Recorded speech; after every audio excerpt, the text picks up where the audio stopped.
ما لا تعرفه عن نادين جدور.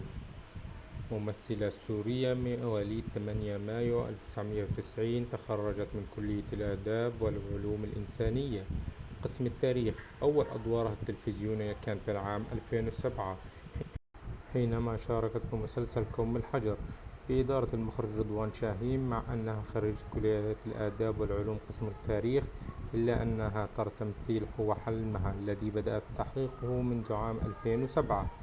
دخلت إلى مسرح الشبيبة ومن ثم إلى مسرح الجامعة، وبعدها كان الانتقال إلى المسرح القومي. وقد حصلت في مدينة حلب على جائزة أفضل ممثلة، وأثناء التكريم كان ضمن الحضور المخرج رضوان شاهين الذي قدم لي أول دور في الدراما السورية من خلال عمل بيئة حلبية وهو قوم الحجر. وبعد انتهائي من تسجيل مشاهدي في تعرضت لحادث سير أدى من خلال بقائي في البيت لمدة سنة ونصف، وبعدها انتقلت إلى دمشق وبدأت العمل في الدراما من جديد. شاركت في العديد عدة عروض مسرحية في الجامعية والقوميين.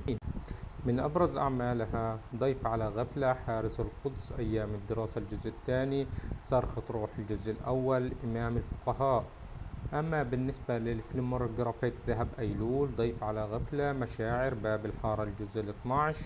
لا تنسوا الاشتراك في القناة ليصلكم كل جديد في عالم الفن.